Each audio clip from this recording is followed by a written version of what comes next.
सिंधुदुर्ग जिल्ह्यातील राज्य महामार्गांची परिस्थिती अत्यंत बिकट असलेली पाहायला मिळते। सिंधुदुर्गामध्ये सध्या पडत असलेला मुसळधार पावसामुळे अनेक राज्य महामार्गांची परिस्थिती आहे ती अक्षरशः चाळण झालेली पाहायला मिळते। मी सध्या कणकवली आचरा राज्य महामार्गावरती उभा आहे आणि ह्या राज्य महामार्गाची परिस्थिती जर पाहिली तर पूर्णपणे सगळे खड्डे असलेली स्थिती पाहायला मिळते। पूर्णपणे रस्त्याची ही चाळण झालेली पाहायला मिळते। मात्र हे खड्डे बुजवण्यासाठी राज्य सरकारकडून भरीव निधी देखील देण्यात आलेला आहे। जवळपास 23 कोटी रुपयाचा निधी जो आहे तो पालकमंत्री नितेश राणे यांच्या माध्यमातून ह्या सिंधुदुर्ग जिल्ह्यातील जे राज्य महामार्ग आहे ते पूर्णपणे खड्डेमय परिस्थितीमध्ये असलेले पाहायला मिळते। ते दुरुस्त करण्यासाठी हा निधी उपलब्ध देण्यात आलेला आहे। त्यामुळे भविष्यामध्ये जो आता आगामी काळामध्ये होणारे जे रस्ते दुरुस्त केले जाणार त्यामुळे इथल्या वाहन चालक असेल किंवा सर्वसामान्य नागरिक इथून जे प्रवास करणार त्यांना मात्र त्यांना एक फायदेशीर ठरणार आहे। त्यामुळे या कामाला कधीपासून सुरुवात होणार आणि कधी राज्य महामार्ग ते सुस्थितीत होणार आहे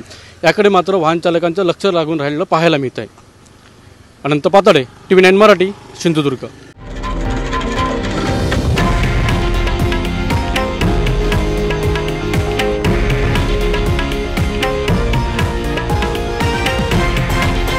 हे आहे देशातील नंबर 1 न्यूज नेटवर्क आणि आपण पाहत आहात TV9 मराठी, एकमेव।